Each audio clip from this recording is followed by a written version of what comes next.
The story about Christ that I always like to tell, because it seems to vindicate some of what we've indicated here tonight, is it's a wonderful story. You know, Christ is said to have appeared to the apostles in the upper room 40 days after the crucifixion, I believe. But the apostle Thomas was not present. And so then Thomas comes after this incident, and the apostles gather around him, and they say, the Master was with us. He came in the flesh. And Thomas says the equivalent of, you guys have been smoking too much of this red Lebanese that you've been getting. And then Christ comes again. And he says in that incident, Thomas says, unless I put my hand into the wound, I will not believe it. And so then Christ comes again to the upper room, and he looks over the assembly, and he gestures Thomas forward. And he says, Thomas, put your hand into the wound. And so he does. Now, different people have different interpretations of what's going on here. And Thomas is always called then in Christian exegesis, Thomas the doubter. My interpretation of what's going on here is that because Thomas doubted, he alone of all the apostles touched the resurrection body. He alone was vouchsafed this immense privilege, and it was because he doubted. So it's a tremendous inspiration to doubt, which is what I urge you all to do about this kind of thing. The name of this talk is Unfolding the Stone. A few days ago I was talking to a friend of mine, and he wanted to tell me the story of sitting in the presence of a 104-year-old Vietnamese monk. And the guy had basically kept his mouth shut, the monk, hadn't said much around the monastery where he just sort of cleans up. But then he announced he wanted to talk about meditation. And he opened his remarks by saying, we are all luminous beings. Why then do we not appear before each other radiant in our illumination? And this is the conundrum of life. This is the problem. It was T.S. Eliot who said, between the idea and the reality, between the motion and the act, falls the shadow. And why is that?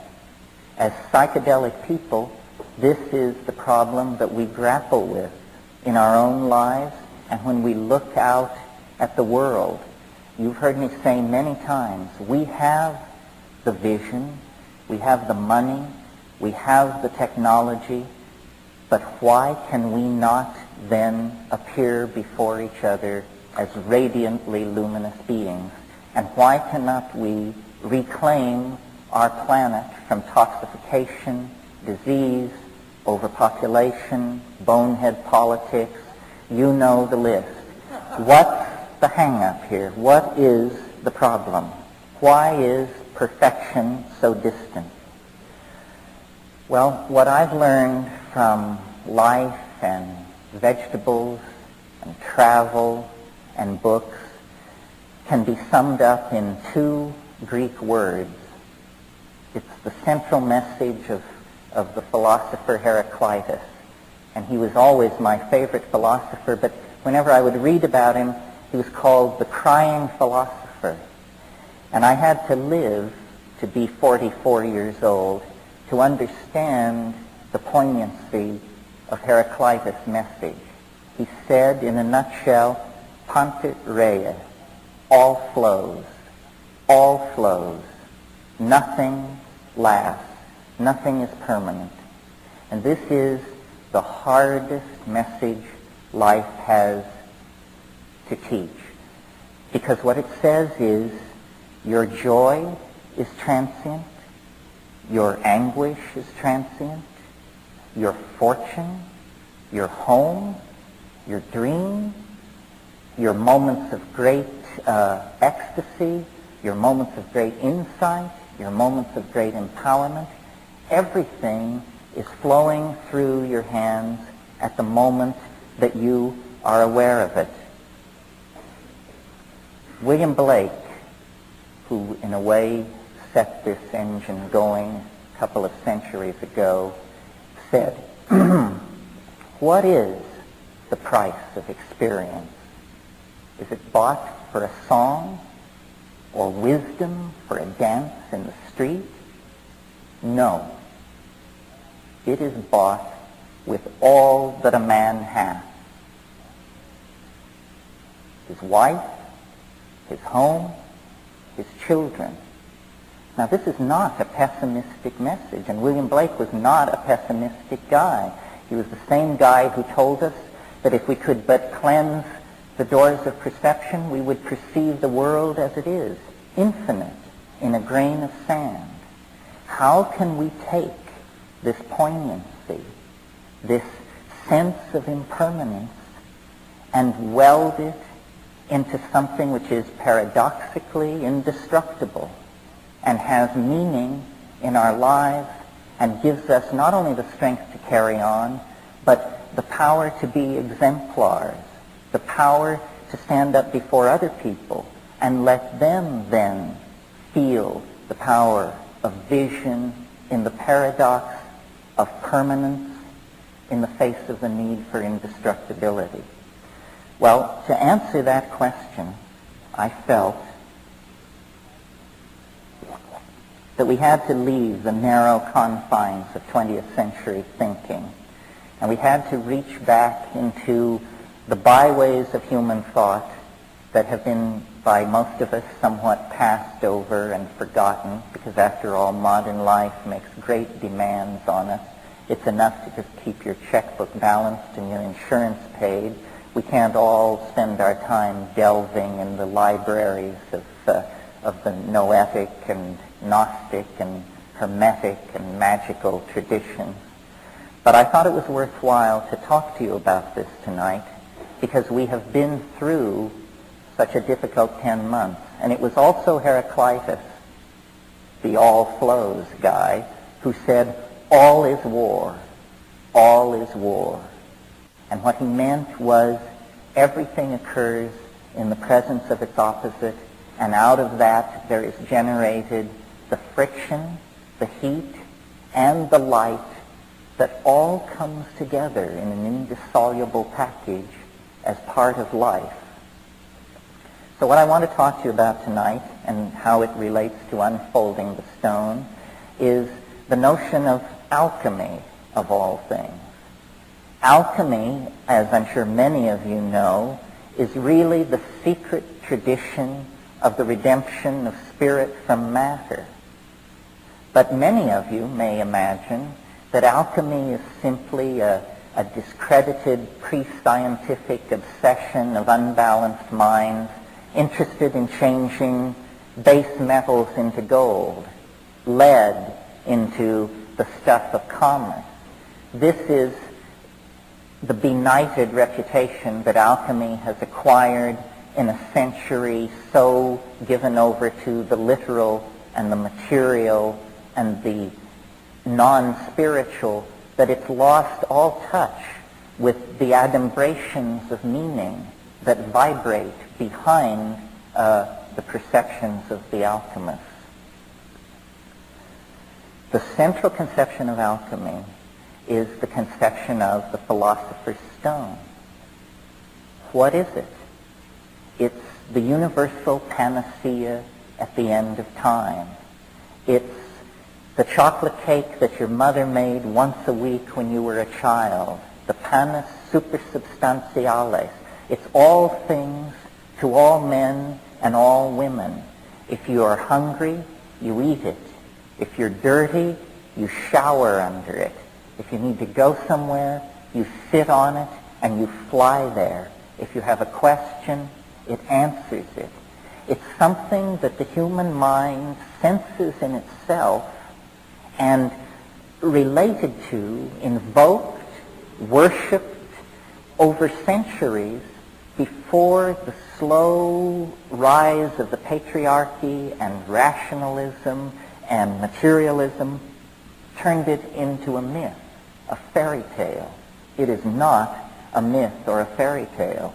It is the burning primary reality that lies behind the dross of appearances. Alchemy is based on a philosophy called Hermeticism that was developed in the 1st and 2nd centuries by Gnostic thinkers, Greeks, Jews, people inside the Roman Empire as it was beginning to show the first signs of degradation and decay, who felt a profound disaffection with their world, a disaffection that on the scale of those times was as profound as our own existential disaffection. And the Hermetic philosophers drew back from the rise of Christianity with its doctrine of the fall of man and original sin and the stain of Adam and Eve and that whole thing, and took a different tack and made 2 points which I think we need to recover and live out for ourselves. And the first point was that man, which means men and women, human beings, are divine beings, not lower than the angels, higher than the angels. The message of the alchemical and Hermetic thinkers, and the Corpus Hermeticum actually uses the phrase, man is God's brother. We have no idea what it would mean in our own lives if we could throw off the notion of ourselves as fallen beings. We are not fallen beings. When you take into your life the gnosis of the light-filled vegetables, the psychedelic plants that have stabilized the sane societies of this world for millennia, the first message that comes to you is you are a divine being. You matter. You count. You come from realms of unimaginable power and light, and you will return to those realms. The second point that these philosophers wanted to make was that fate can be overcome. Fate can be overcome. Now, for the Greco-Hellenic world, what that meant was the starry engines of the machinery of fate that they saw strewn across the night sky, because they were intensely aware of the power of the zodiac, the stellar shells inhabited by demons that extended out to the unimaginable imperium of the All-Father that was beyond fate. And into that world of astrological fatedness, which is such a strong idea for the Greek mind, the Hermeticists announced fate can be overcome. And they had a novel answer for how this could be done.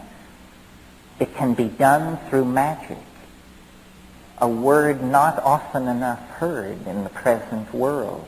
The overcoming of fate is achieved through magic, and then the stellar machinery becomes not an invasive force into one's life, but an empowering force.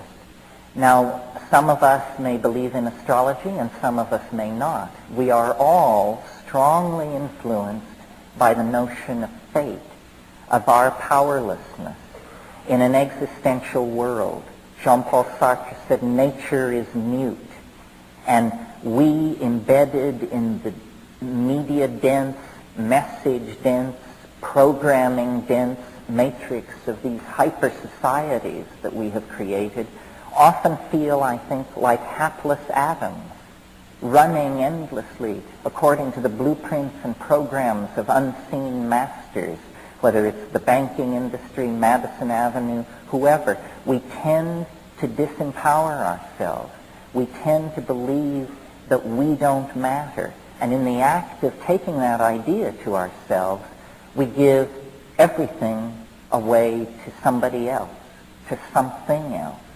So the rebirth of a sense of the stone and its possibility within each of us entails these two ideas: our divinity and our power to overcome fate. There is no inevitability in our lives unless we submit to the idea of inevitability and then give ourselves over to it. Okay. I wish there were more jokes, but it's just been such a tough go. It's been a tough go, I have to tell you. Where can we look in the world to see some confirmation of what I'm saying? How can we draw it down from being, an airy-fairy rap of a bardic Irishman? Well, I think that the place to look is history. Now, if you go to the academies, to those ivory towers that Tim was talking about, and ask what is history, they will tell you that it's a random walk, an endlessly pointless fluctuation. Empires rise and fall, migrations of people come and go, that it is essentially meaningless. I don't believe this. I don't even think there's strong evidence for it. Because what I perceive when I look at the world, not only the world of history, but the world of nature, out of which history has emerged, I see novelty, something wonderful, maddening, paradoxical, and ever increasing, ever more conserved. Every iota of novelty that comes into existence is somehow saved and passed on. That's why when we walk or drive down Melrose, we see Egyptian fashion motifs, we see fashion statements drawn from the 14th century, the 2nd century, Assyria, Egypt, Angkor Wat. All of the novelty of history coalesces in the living moment. It's always been that way. Every society in the moment of its existence has lived as a resonance, a completion, and a distillation, good alchemical word, a distillation of what has preceded before. And so the alchemical idea that spirit can be redeemed from matter begins to get teeth when you connect the idea of spirit up to the idea of novelty, which has not ordinarily been done. But, novelty is the life of the party, and the life of the party is to be high-spirited. And this is what we need to focus on as the thread in the dark labyrinth of the prison of the material world that can lead us back to the light. The universe is an engine for the production of novelty. It always has been since the first moment of the Big Bang 25 billion years ago. Simpler states have been replaced by more complex states, which have then set the stage for yet greater complexity. Well, the drift of this, then, is that the emergence of language and tools and culture and higher ideals like courage and love and self-sacrifice, these are not flukes, sports, mistakes. These are further steps along the way in the process of the great alchemical furnace of being, heating and casting and dissolving and recasting and purifying and recasting alchemical gold. And so, hard as the world may appear, dark as the hour may appear, in reality, we exist in a dimension of greater opportunity, greater freedom, greater possibility than has ever been. The challenge, then, is to not drop the ball, is to know this and to act on it and to slough off all the leeches and backhandlers and weasels and crypto crypto-fascists who want to deny that and turn man into a machine for their own purposes. Alchemy has always perceived this and has delineated stages in the transformational process. And these stages are worth talking about, not in the details, but in the two bipolar states which define this. They used a bastard Latin, and they called them the nigredo and the albedo. The nigredo is the precondition for transformation. And what is it? It's shit. It's detritus. It's flotsam. It's debris. It's being HIV positive. It's being deep into your fourth marriage and sinking fast. It's bankruptcy. It's, serum hepatitis. It's the inevitable dark night of the soul that comes upon us. And these dark nights of the soul come upon all of us. Nobody gets through this world without a little dung raining down on them, believe me. I mean, you may evade it for decades, but then there'll be a knock on the door. It's said that the millstones of fate grind slowly, but they grind exceedingly fine. So what do we do with that? Well, the answer is we welcome it. This is what the alchemists awaited. The nigredo, the prima materia, the dark matter, the chaos that is the precondition then for redemption. And God knows we've got lots of chaos right now. I mean, we have war, famine, revolution, millions of homeless people on the move. The nation state is dissolving. The relief agencies of the world can't keep up. The various secret societies, mafias, and cabals that have always tried to tie us into chains, they're all working overtime. We are in the nigredo condition. Hallelujah. This means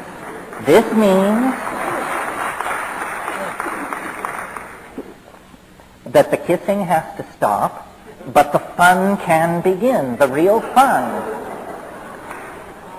The other end of this bipolar condition in alchemy was called the albedo, or albedo, depending on whether or not you came from a coal mining town in Colorado like I did.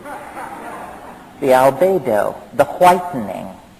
And that means that out of the chaos can come a new beginning, a new reality, a new hope. And then the process is one of, you see these alchemists existed in a philosophically more naive, we quote, more naive world than we do. So they actually projected onto the processes of matter their own interior psychic condition. So they did work with matter and fire and furnaces and retorts. And what they would do is they would take the prima materia, lead or excrement or something else, and then they would heat it and turn it to ash, and then calcinate the ash or pour solvents through the ash and get an extract, and then heat that and sublimate it. And out of this, almost as a footnote, came modern chemistry. But that was not the important side of it. The important side of it was that they were projecting mental states onto the swirling retorts of their laboratory. It was like a magical mirror for them. It was, in fact, dare we say the P word, it was psychedelic. What psychedelic means is getting your mind out in front of you by whatever means necessary so that you can relate to it as a thing in the world and then work upon it. So from the nigredo to the albedo, there were a series of these stages. Now, I said a few minutes ago that magic was the key. And by magic, I mean the reclaiming and the reconstruction of language to a sufficient degree that it becomes at first possible, then probable, then inevitable to each one of us that miracles can happen. Miracles can happen. The Grateful Dead have a song, "We need a miracle every day." We do need a miracle every day. Well, is that too tall an order? I don't think so. I don't think so. Years ago, one of these talking vegetables said to me,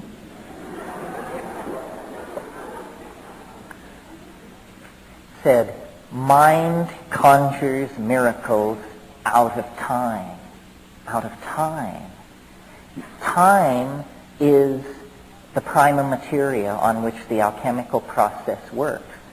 The alchemists, again in their naive way, believed that precious metals, diamonds, gold, sapphires, actually grew in the earth. Because for this alchemical point of view, everything was alive. And my friend Rupert Sheldrake is leading the charge to create a new birth of that perception inside science. The idea that nature, all of nature, is alive. Not simply organic cellular nature, but that the earth itself is a living being. So mind conjures miracles out of time. And the proof that this can be done, and it's an incontrovertible proof, and I defy any naysayer or bring down to overcome it, is ourselves. We are the proof that mind can conjure miracles out of time. If it weren't for us, there would just be birds and foxes and coral reefs and glaciers, but nature was not content with that level of novelty. 1,000,000 years ago, 100,000 years ago, nature grew discontented and said, let's raise the ante. Let's go to higher stakes poker in this planetary game. Let the monkeys speak. Let them build fires. Let them elaborate tools. Let them march forward onto the stage of creation. And remember, I said the Hermetic faith was that humankind could act as the brothers and sisters of God, not motes in God's creation, but co-partners in the invocation out of being of yet greater novelty. Why? For play, for fun. Just the cosmic madness of it all, the pure cussedness of it all, to raise the stakes higher and higher and higher. Now, I keep going back to this thing of can it be done, because I want to convince you, because I'm so certain. I love Herman Melville and his rhetoric, and friends of the whale, bear with me. For Herman Melville, the whale was not the endangered creature it is today. It was the dark cosmic god of Christianity that haunts us and tries to pull us down. And there's a wonderful speech in Moby Dick where Starbuck, the first mate, you remember wimpy little Starbuck, he stood for Christian right reason. And he says to Captain Ahab, "To seek revenge on a dumb brute seems blasphemy." And Ahab says, "Blasphemy, Starbuck? Speak not to me of blasphemy. I would strike out the sun if it insulted me. For could it do that, then could I do the other. For there is ever a sort of fair play." And that's the point of that rap. There is a sort of fair play. You've been told from the cradle that the deck was stacked against you. Fall of man, original sin, so forth and so on. It's bullshit. It's absolute bullshit. There is a sort of fair play. And if you can get in touch with that in your life, you know, when Muhammad wouldn't come to the mountain came to Muhammad. That's fair play.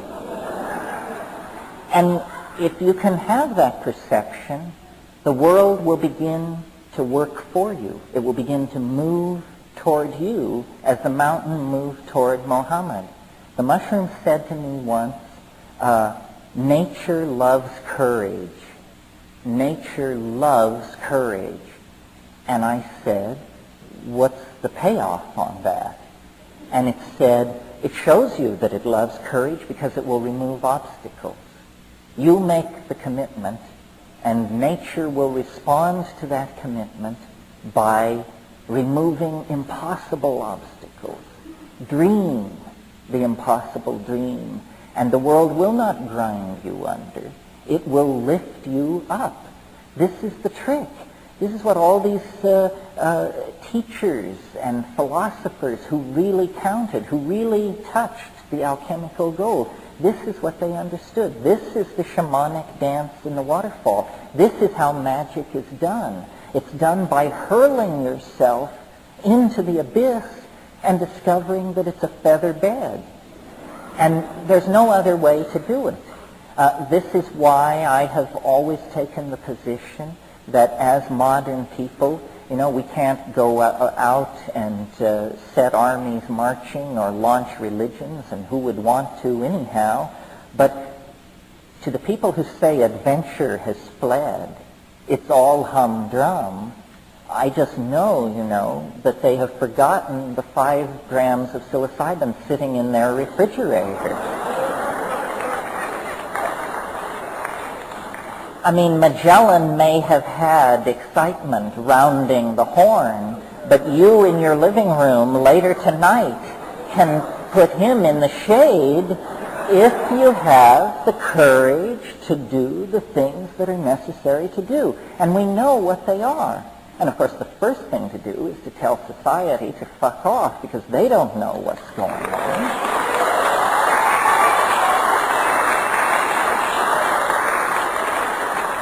This is a matter between the person and the plant, the person and the planet.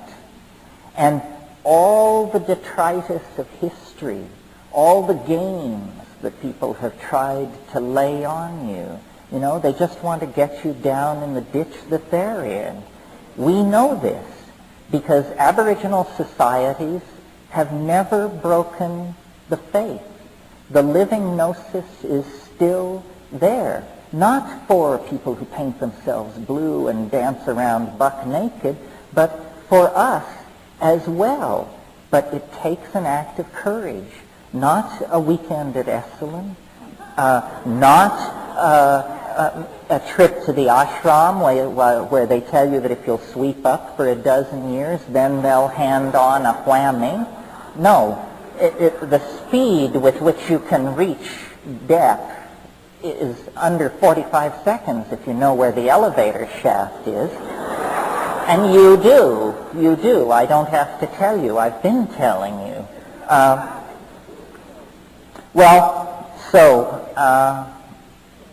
There's one more alchemical metaphor or stage that I want to mention here, because I think it refers to this psychedelic possibility. Not all the alchemists included this stage in their recensions of the work, but for me I think it's central. Again, in their church, bastardized church Latin, they called it the cauda pavones, the peacock's tail.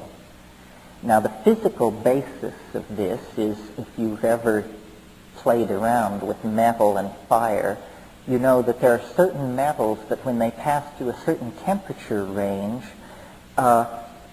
iridescent colors play across the surface and sometimes even freeze. And in the glazing of pottery at low temperatures in Raku, what these pottery masters are aiming for are these wonderful iridescent surfaces that play across the glaze and then can be frozen into it. Well, this is the peacock's tail. And in alchemy, this was thought to precede the final whitening, the passage into the pure, the gold, really. And rather than see the present world as exclusively a vale of tears and a black prison, and none of these metaphors are mutually exclusive. You see, the alchemists, the great strength of alchemical thinking and the way in which it is completely antithetical to science, and in fact why science has so much contempt for it, is because the alchemists had the wisdom to see that everything occurs in the presence of its opposite, that it's not either or, it's both and. They called this the coincidentia oppositorum, the coincidence of opposites, the union of opposites. This is a great truth, because I think all of us live under the rubrics of, am I good? Am I bad? Am I lazy? Am I obsessed? And the answer is that it is never one or the other. It does a tremendous injustice to being to ignore the union of opposites. Now, science, in order to do its work, which is essentially a technological work, not a deep philosophical work, it's a minor art, science. That's all it is. It's a minor art. It's the art of the physically possible. But it has presumed to be the arbiter of all thought, all feeling, all worth. My God, the hubris of René Descartes to divide the world into the primary and secondary qualities. And what are the primary qualities? Motion, mass, spin, momentum. And what are the secondary qualities? Color, feeling, taste, tactility. It tells you that you're nothing. You never touch reality. You live in that world of sense, and therefore can only aspire to the real world through some kind of mathematical disembowelment of your own, what your own body, what your own feelings are telling you. So in the Cau de Pavones, the peacock's tail, this is where the contradictions meet and generate heat and light and an excruciating sense of poignancy and meaning and identity. And our world, as we experience it tonight, is quintessentially, another good alchemical word, is quintessentially that coincidentia oppositorum. Now, where do we meet this most dramatically in our own lives? I think we meet it in the phenomenon of birth. If you had just parked your flying saucer in the bushes and came from a world where sexuality was unknown and people were grown in vats or something, and you came upon a woman in the act of giving birth, it would appear to be a catastrophe in progress, a tragedy at the limit of tragedy. Blood is being shed, anguish is on the surface, real agony pervades the situation. And yet, nature in her wisdom has bound pain and ecstasy, death and completion, regeneration and dissolution into that experience in such an indissoluble fashion that no woman can miss the point. No woman can miss the point.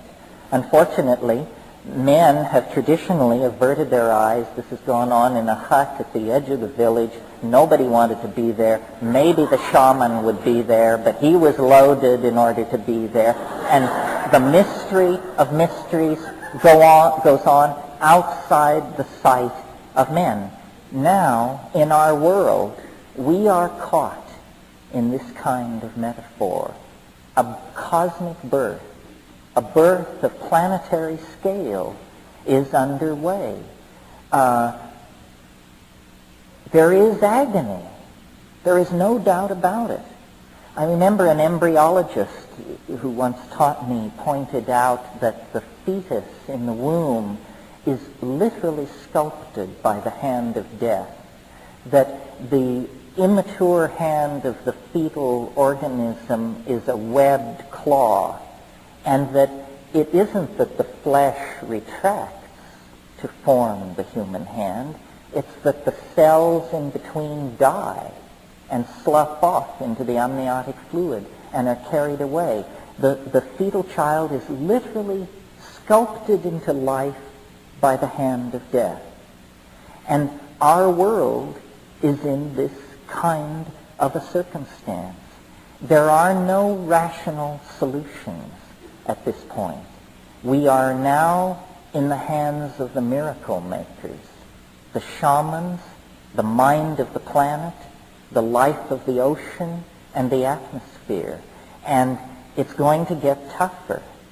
And so we have to forge the indestructible adamantine stone of alchemical hope, because heavier challenges lie ahead. 100 years from now, 200 years from now, I cannot but imagine that this planet will be empty of human beings. Not because we have become extinct, but because we have gone to our fate. And it's unimaginable at this moment because we are in the planetary birth canal. We are at the peak of transition right now, and the walls are literally closing in. We are being suffocated. We are fighting like a strangled man to try and save ourselves. And yet we have to believe, and I invite you to educate yourself about the history of the planet. There is no reason not to believe that we will come through. We will come through. There is light at the end of the tunnel. There is a meaning to history, but it's an alchemical meaning. History is a vast alchemical engine for the forging of an alchemical humanity. And I don't have the answers, believe me. I don't know whether we go to another star, whether we become 8 angstroms high and all live in a block of metal underneath Mount Everest, whether we march off to the heart of the sun. The scenarios are endless because the human imagination has such a power to bootstrap itself to higher and higher levels. What would Paleolithic man have made of the religion of pharaonic Egypt? What would the pharaohs have made of the engines of war and hydraulic machinery created by the Romans? What would the Gothic scholastic enlightenment have made of the age of cybernetics, psychedelics, and virtual reality? The imagination is the alchemical deus ex machina that can lift us out of time, out of the nigredo of history, and into higher and higher and higher states of being. Now, there is no reason to simply then ride along in this process, because another perception of the alchemist that is central to getting this all lined up so that it works is the idea of the macrocosm and the microcosm. What does that mean? It means that the world truly is fractal in the most profound sense, meaning that what is going on some very large scale is condensed, intensified, and recapitulated on smaller scales, so that the dynamics of a love affair are the dynamics of an empire. Both are the dynamics of the evolution expansion and extinction of a species. There is only one way that things can happen. And whether we're talking about microphysical events or the life of an entire solar system, the curve of binding energy is going to be the same.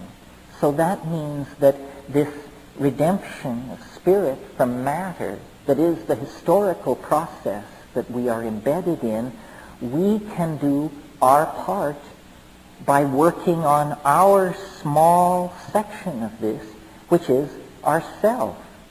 This is why alchemy was so fascinating to the Jungian psychologists, because they saw that this work of redeeming spirit from matter is nothing more than the work of redeeming the self from the contaminated dross of the traumatized and damaged psyche that we each inherit from our passage through the parental shit pile.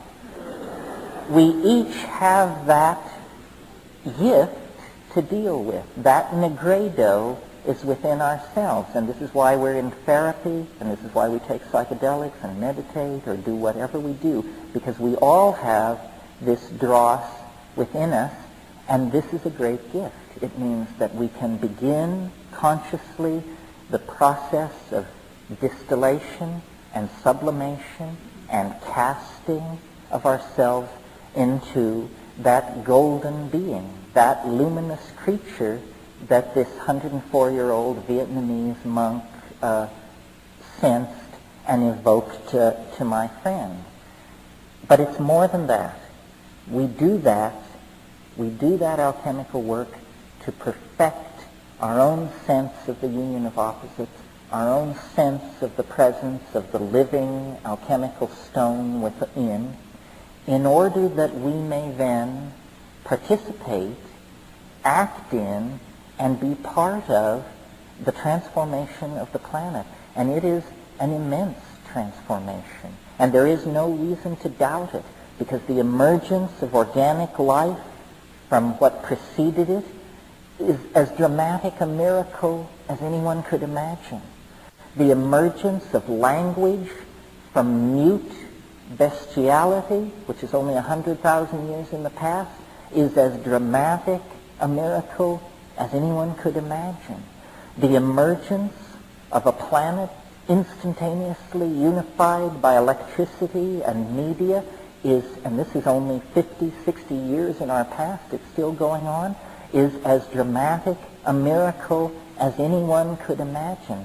It's absolutely irrational to not be filled with the fire of consuming hope. You just have to overcome the leveling that we inherit from these empty existential scientific ideas. And when we do that and lift our eyes to the real living, spiritually empowered reality that exists in nature, in society, in our lover, in ourselves, then you see that the peacock's tail, the cauda pavones, is a transcendental object at the end of time, an enormous, unspeakable something that beckons across the historical landscape, that casts an enormous shadow that reaches clear back to the earliest moments of the universe, that we have always been in the grip of that iridescent, strange attractor. It has propelled our poetry, our art, our best moments have always been when a tiny scintilla, another good alchemical word, a tiny spark of that alchemical completion burned for a moment in our mind, in our life, in our perception. And we occupy a special position in regard to this. Millions, thousands of generations of human beings have come and gone and could only glimpse this in the ecstasy of eroticism and psychedelic empowerment and ritual magic But we are the last people. Beyond us lies the mystery. If we have but the courage to move forward into that abyss, to believe that nature will reward the dreamer, then we can complete that wonderful Irish toast which says, "May you be alive at the end of the world." Because it's that close. It cannot wander much longer. All of the preconditions have been met, and the peacock's tail grows daily whiter and more radiant and more brilliant as we sense now, breaking into our dreams, breaking into our waking lives, the presence of this attractor. It has always given people meaning, but we are the privileged inheritors of that meaning, and we have then the privilege of putting it all together in one piece and standing ready at the end of history to go into the mystery and be completed. So that's the end of my song.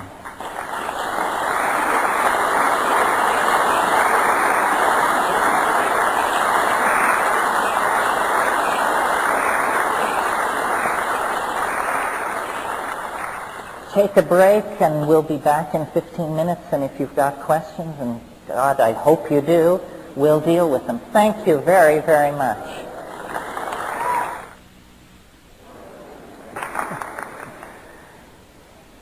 Do you know what insomniac, dyslexic philosophers do? They sit up all night wondering if dog really exists.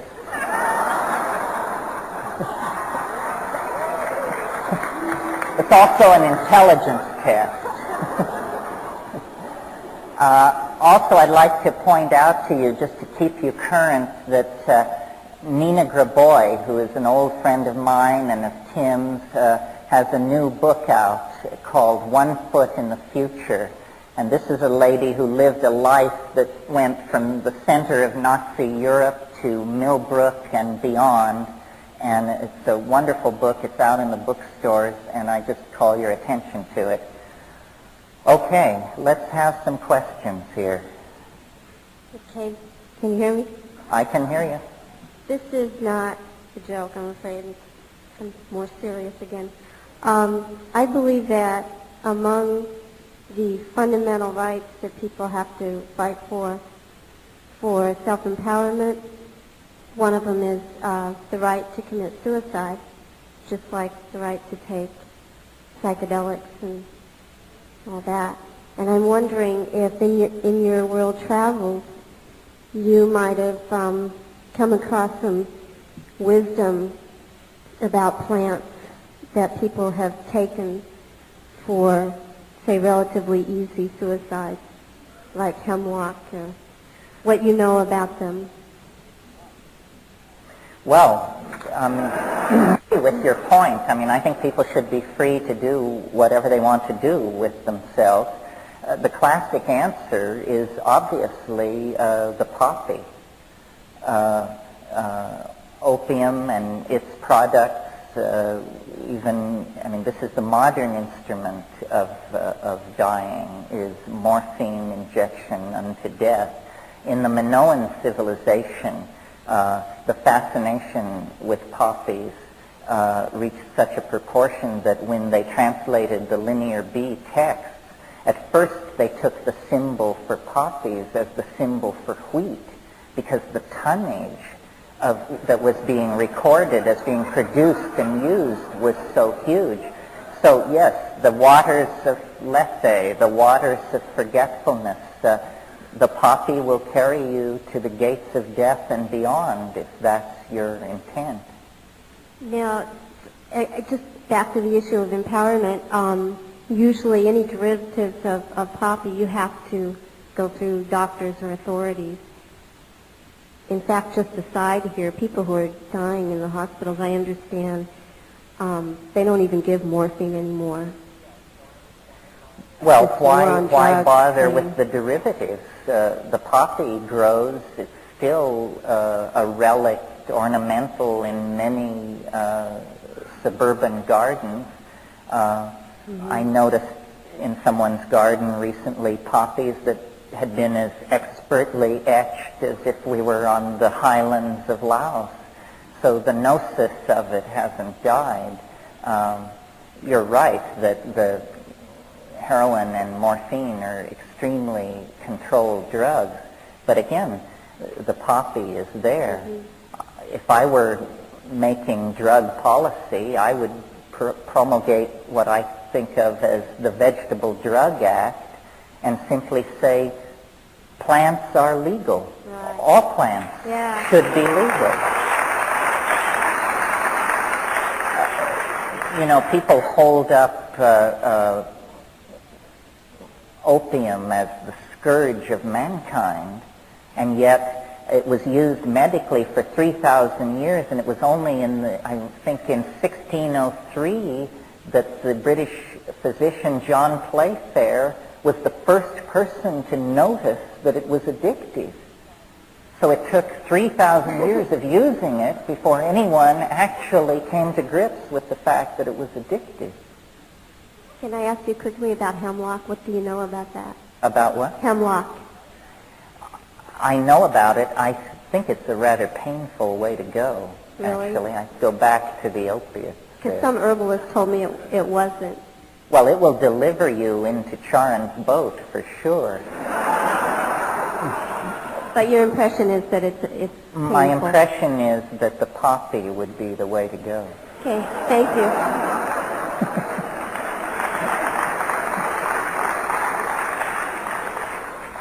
Thanks for keeping it light.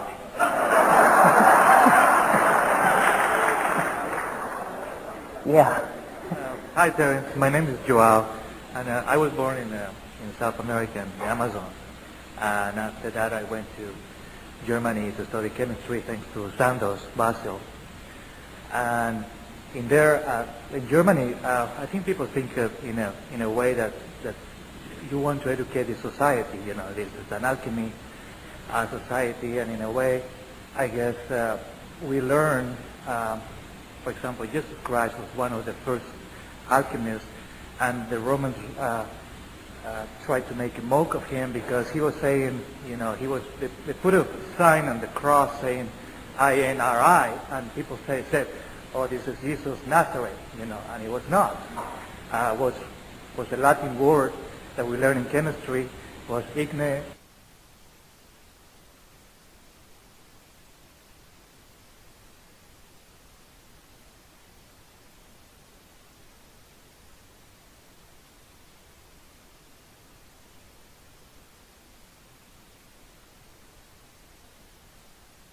In chemistry was igne natura renovatur integra, means that natura is renovated by fire. So what Jesus Christ was telling to everybody was that we have an aura, like gold, and gold in Latin is aureus, and what we have to do is do alchemy with our fire, with our core, to transmutate the dirty elements we have in our body and transmute our soul and become something more purified. Was it really interesting? Well, yes. You make an interesting point. Christ can be seen in this alchemical context because what he was saying was what I claimed here tonight is the alchemical faith. He was saying that man is divine.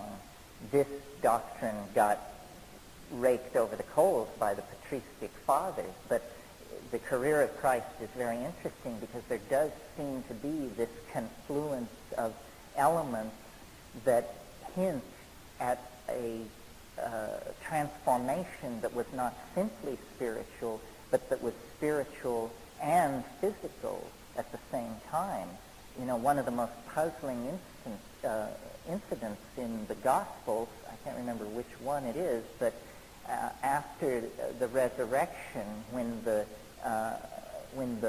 Marys go to the tomb, there's this amazing encounter between the risen Christ and the Marys, and he actually says, "Touch me not, woman, for I am not yet completely of the nature of the Father. But yet he is resurrected.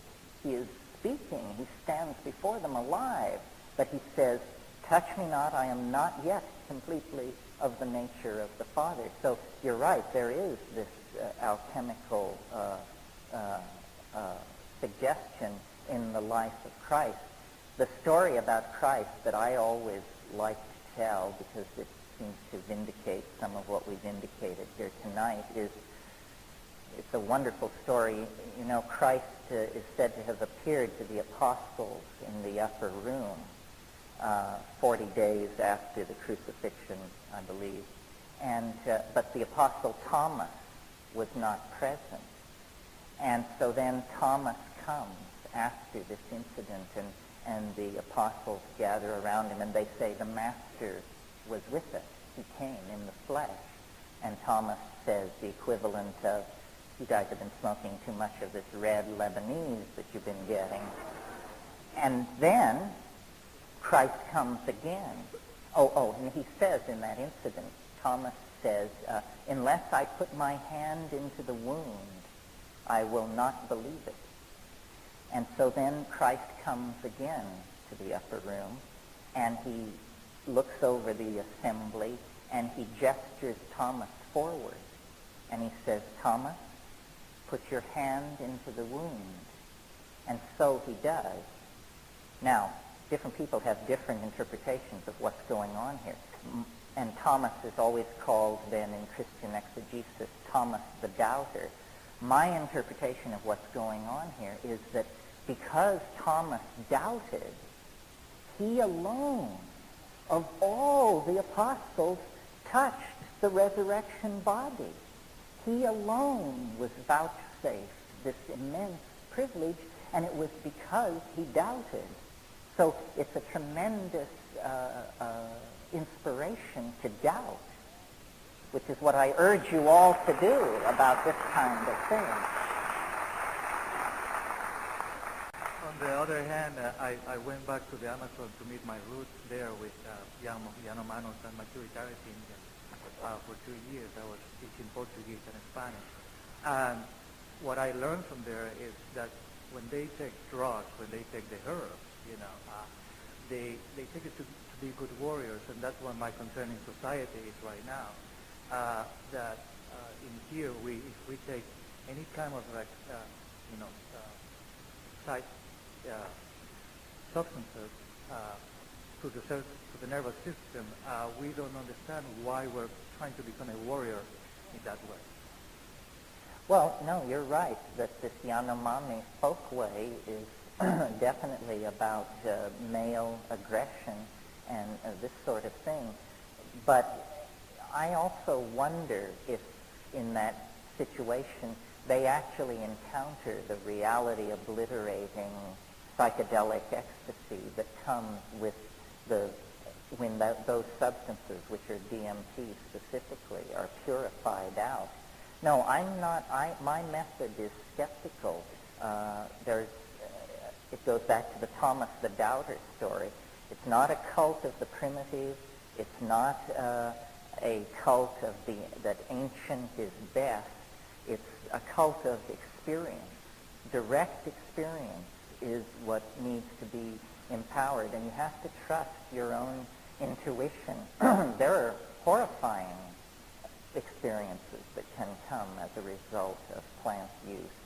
In Madagascar, the modern Malagasy Republic, there's not a highly developed psychedelic usage, but they have concentrated on and developed what are called ordeal poisons.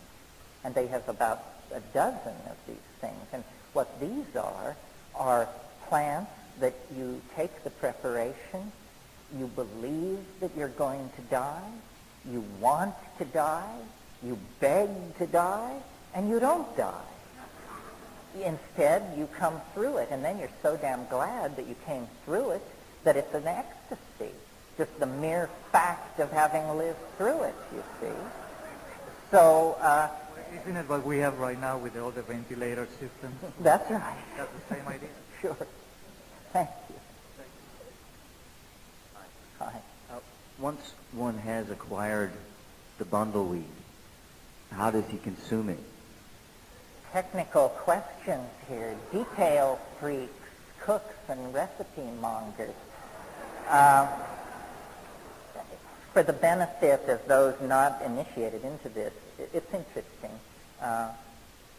Aboriginal human beings have searched the world for psychedelic sources and have been, such as in the Amazon, very successful, but not exhaustively successful, so that it's recently become known in the phytochemical literature that a plant, Desmanthus illinoisensis, which this gentleman is referring to, the Illinois bundleweed, appears to have one of the highest concentrations of dimethyltryptamine of any plant that's been looked at, and it has no history of Aboriginal usage.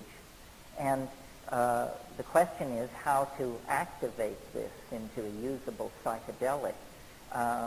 Probably the way to do it would be to attempt to create an analog to the South American plant drug ayahuasca by combining the bundleweed with a North American source of a beta-carboline, such as harmine, which is what's in ayahuasca, and that would activate it.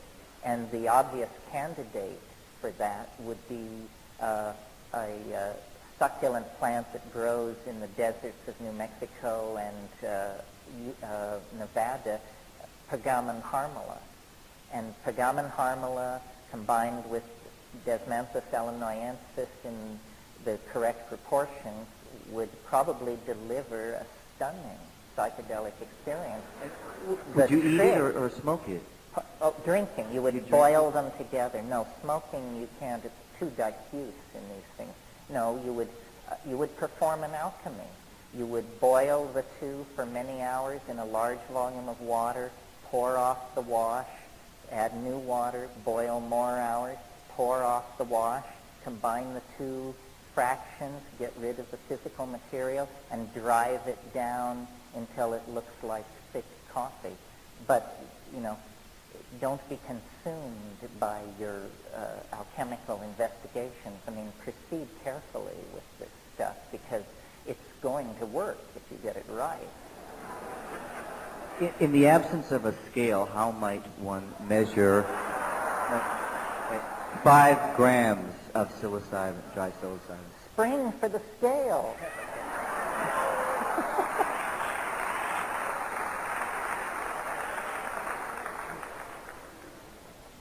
Terence, I was here the last time you were in LA, I think it was about a year and a half, 2 years ago. And I mentioned at that time, I felt there was a need for something set up where the in-between times that you aren't here, there could be some interaction between we who are here. And I don't know what the reaction was, but it finally ended up with you telling somebody, please take this lonely guy out for dinner. So it may come out that I wasn't, but the truth is, when you live out in Bellflower, California, which is really like, the boondocks, you're not in the midst of daily interacting with people, of your nature or like mine. Now, I know Roy Tuckman did have a meeting of listeners for KPFK, I think about 2 weeks ago, which is great. This is the first time I think he's done that. And I didn't make it, but I really is. And what I did last time was simply volunteer myself as anybody wanting to further get together or explore something, some type of organization or some type of group. Are you familiar with the Whitney Reader? Mm-hmm. Now, their April, did you see their March-April issue where they were championing salons? Mm-hmm. Where they took a lot of heat for that, too, because people said, what are you talking about salons when the world is aflame? But I thought it was a good point to push it. Well, my understanding, I re-subscribe to them that they're going to match up their readers in areas in the country to see if they can ferment some of these salons. I think it's a great idea for empowering the individuals for that message of hope. It's hard to hang on to hope out in the boondocks. And it's like we need something besides every 2 years a shot in the arm type of thing, or just listening, to Roy, which was great. I mean, I thank God for him. some interaction, I think, with the people. Well, yeah, no, you make a very good point. I mean, what I often say at these kinds of events is it's a unique moment when you all self-select to be here. I mean, this is a city of what, 14 million people, something like that? And you have self-selected, even over being at the Dead concert, to be here. And so this is some kind of a core community, and it is true that we look like everybody else. There's no real way to tell. So whatever you need, somebody in this room has it. And we've reduced the problem from finding them in a city of 12 million to finding them in a crowd of 800. That's about the best I can do for you, but I urge you to look around you and see who's here, and remember, it's tricky, of course, because motivations are complex and loyalties are complex, and not everybody knows who they work for. But nevertheless, we have considerably simplified the problem of community by gathering ourselves into this room this evening. And I don't like these big events because I don't like sitting up here in the light and looking out over the sea of faces. I'm against guruism, leader trips, and anyway, the whole point of this message has to be that it's for everybody. Nobody is special. If it can only happen to some kind of elect, then it's got no impact, no ability to save the planet. It's a human mystery. It doesn't belong to the intelligentsia. It doesn't belong to the wealthy. It doesn't belong to the Irish, regardless of how we kid around about that. It's got to be for everybody. So take this man seriously. Here he is, second year in a row, pleading for community. Somebody take him to dinner. And community is the backbone of the thing. When I first started doing this, one of the most empowering experiences that I could have after talking to a crowd like this is someone would come up afterwards and say to me, I thought I was crazy till I talked to you, till I heard you talk. And what they meant was that they had done psychedelics in the 60s, and they had seen the elves and the machinery of joy, but then other people had turned to market analysis and international banking and what have you, and it all seemed to flow away. And so people need to find like-minded people. And as I say, this is about as far as I can go for you, and then you have to do the rest. But this is your affinity group. This is your family. Yeah, you have narrowed it down. It still seems to be a little hit and miss. What I did last time, before I sat down, is if anybody was interested, I was going to be somewhere, stand here, and about 14 people, to my surprise, came up. And we switched the names and addresses. I mailed out just the names and addresses. I really didn't follow up. And if those people are tonight. You need someone better to do a newsletter than me. But I'm willing to support, the people getting together and just be a focus point of them getting together. So I'll stand. Yes, rock this man. He'll be outside. and just explore, how we can get together as more often than once every year and a half or 2 years, and whatever that may take. Sounds good.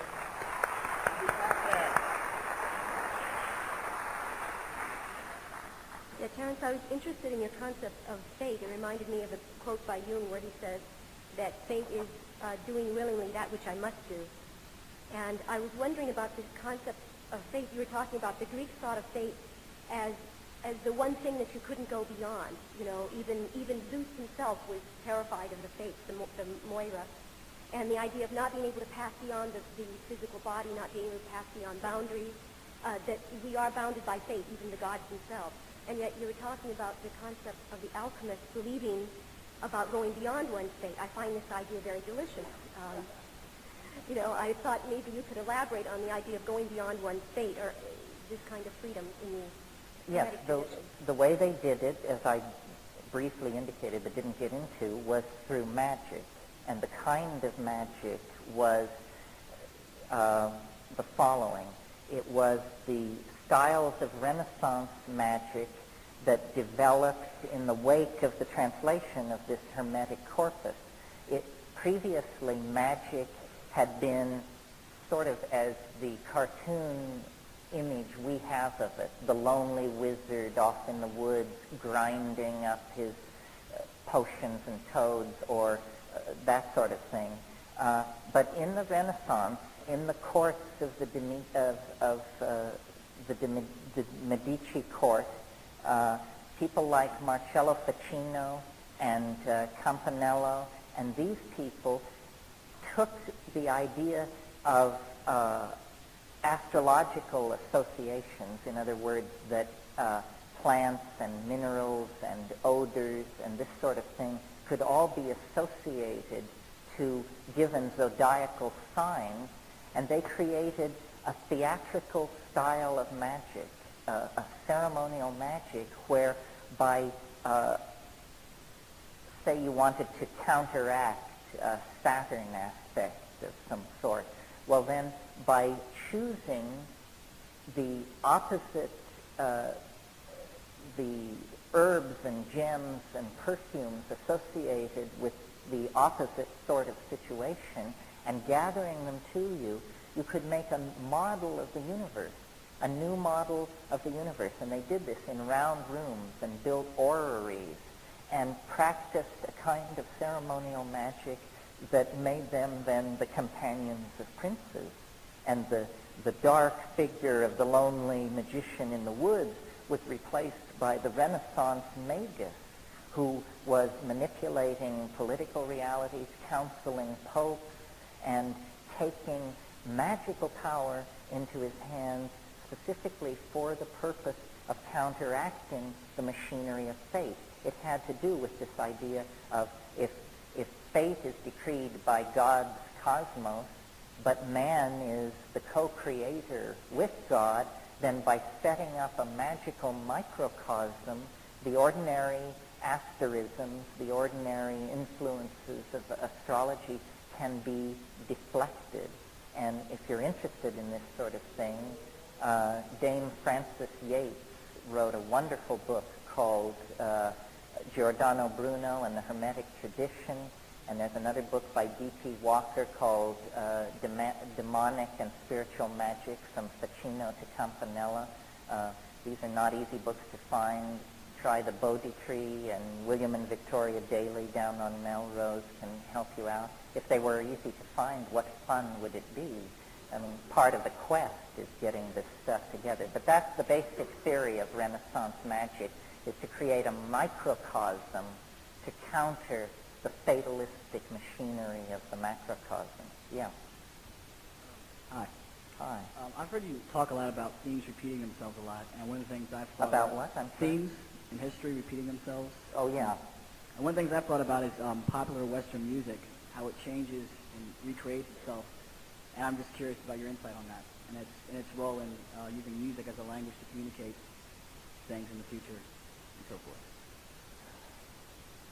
Well, it seems there are a couple of questions here. I mean, there's an impulse which comes and goes in music, which is to be evocative of the spirit.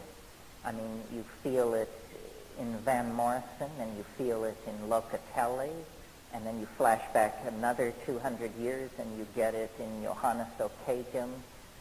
These people, where it's liturgical, but it's liturgical because there was no other space in society for that.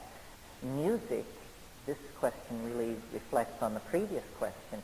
Music is the divine medium of exchange between man and these higher levels. And what I've always felt about rock and roll, and I feel it about what I do as well, is that it's such a pale reflection of what it wants to be and could be.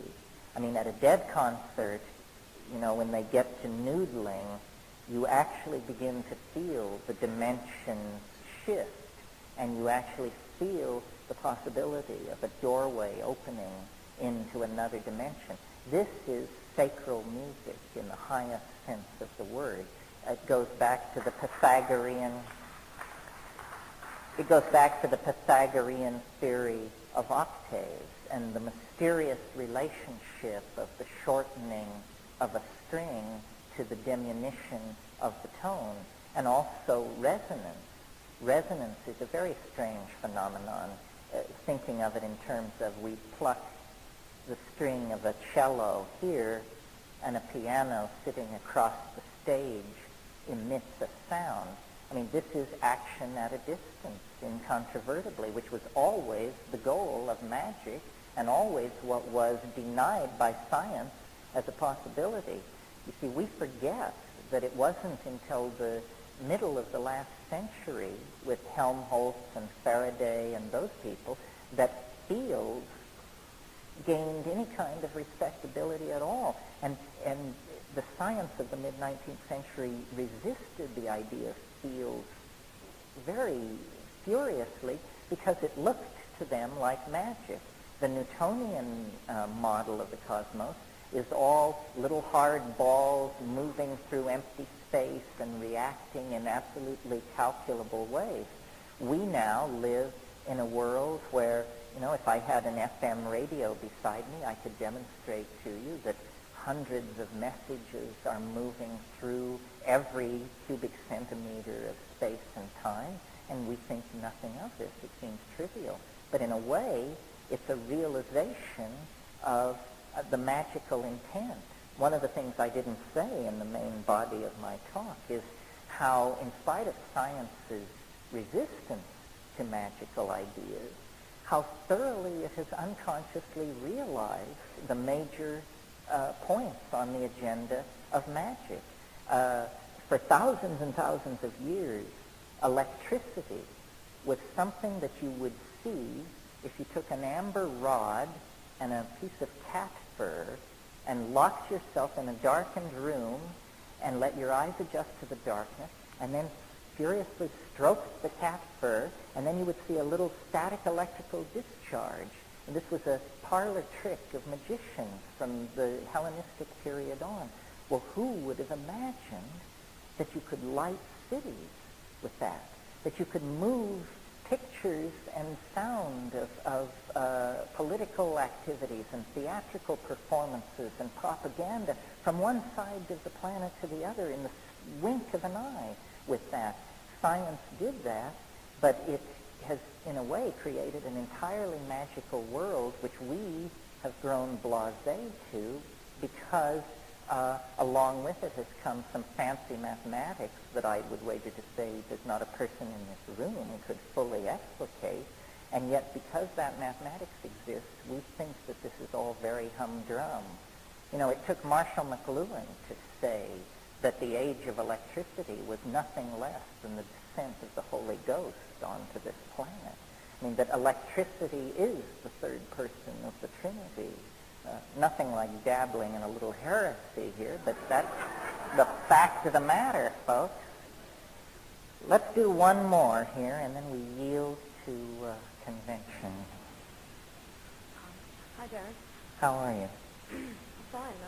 Once I went to New Year's Eve, I went to to a church service where we had communion and then our hall like wolves, and from there moved to a Grateful Dead show. Tonight I went to a Grateful Dead show. Now I'm here. Would you like to howl like a wolf? Oh, that was back in 84 or 85. Okay, there. Oh. I just read some Rupert Sheldrake recently. He's like the art I try to do. It's resonance systems. He's talking about all the way. A friend came to me and said, if you're going to just ask Terence if Dementis, the bumbleweed, is really 6% DMT? No. 0.6? Probably. Closer. 0.8, I think. I said once it was 6%, and my mailbox filled with letters from people better informed than I. So I'll pull back on that.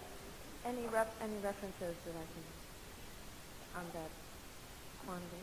I can't give it to you off the top of my head, but if you talk to me, it's print is known. I think it's in the Journal of Phytochemistry.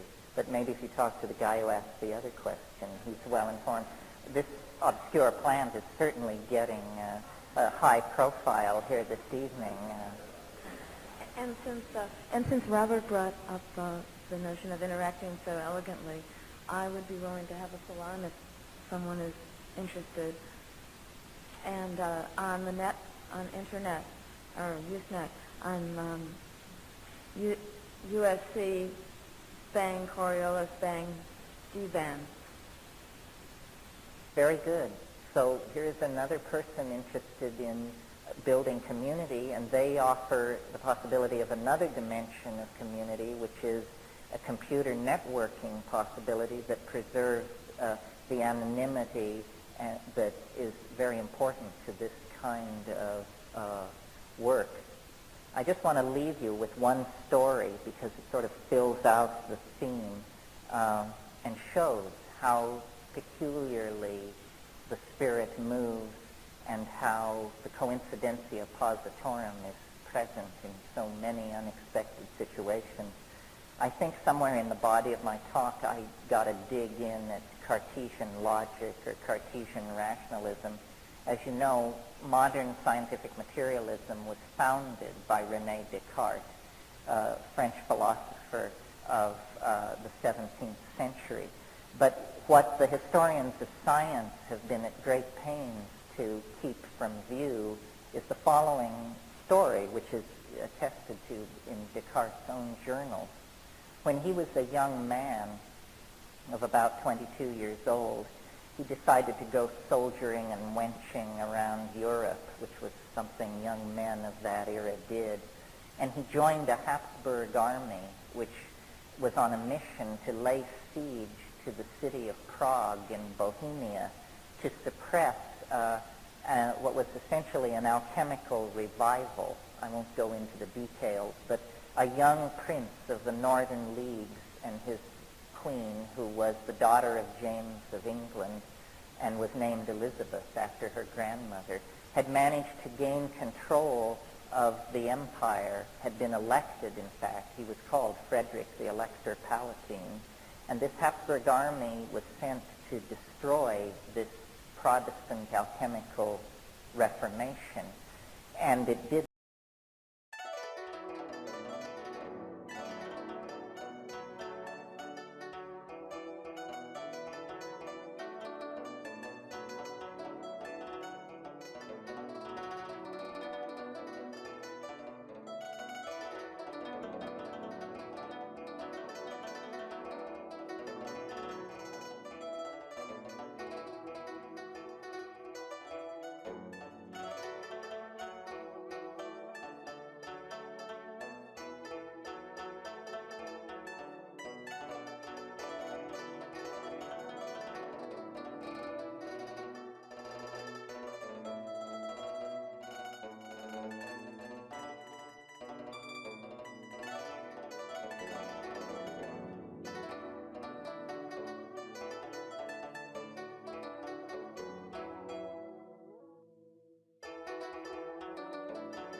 Thank you.